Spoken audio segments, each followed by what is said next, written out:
Good afternoon and welcome to Nasdaq Trade Talks. I'm your host, Jill Malandrino, global markets reporter at Nasdaq. We're coming to you live throughout the day from the Quandl Data Conference in New York City. Helping me kick off coverage, we have John Collins, who's a chief product officer over at Thasos, and we're going to focus on the growing case for location data. Thank you so much for joining us today at QDC. Let's talk about the different kinds of data. Credit card data, for example, is used quite frequently with hedge funds. Why should they start to look at location data? Yeah, often credit card data is used to measure signals for consumer names like Walmart and various restaurants.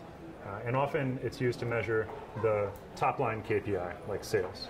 And location data can do that effectively, but card data is typically more effective because it's a one-to-one measurement to sales. It is the transaction that's taking place, whereas location data is measuring people in the door. And the visitation is one step removed from a transaction and several steps removed from a sale. In between, you have basket size and price components that factor into the ultimate sales that take place. So it's not a one-to-one measurement when we talk about location data. Despite being useful for consumer names, the real value in location data is its higher dimensionality.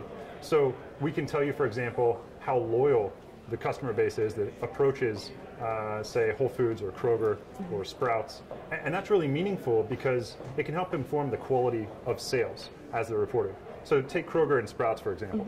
If Kroger and Sprouts are both making same-store sales according to expectation, but Kroger's doing so by virtue of having a loyal customer base, while Sprouts is losing its loyal base to, say, Whole Foods, who's recently reduced prices, and other competitors, and they're spending ad dollars to bring in new customers to make those sales marks, then that's just a less sustainable strategy. And ultimately, if that trend continues, it's useful for investors to know because Kroger is very likely to outperform Sprouts in that situation, even though the sales reported from a transaction data standpoint are approximately equal.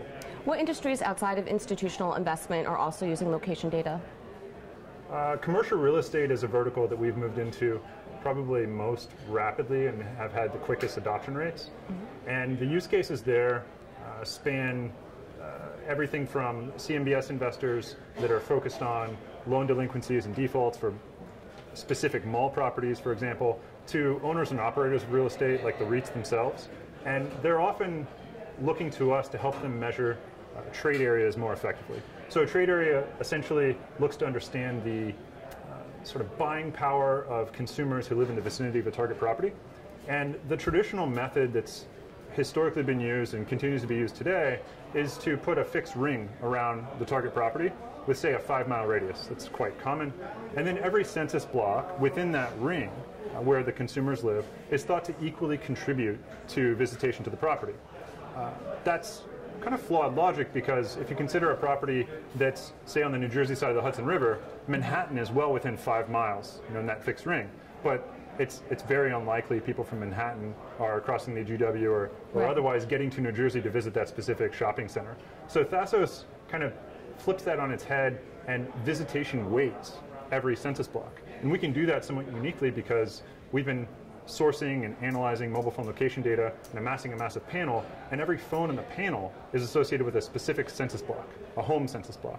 So we know, unlike the traditional methods, precisely which census blocks are contributing visitation to the property. And this is really critical because the REITs themselves are ranked on metrics derived from this trade area analysis, such as the average household income of consumers visiting the property, how far they have to drive, and many other metrics. And the REIT rankings themselves are market-moving information. All right, and we've got about a minute to go here. What about the shifting regulatory landscape in terms of data and privacy? Is that impacting Thasos at all?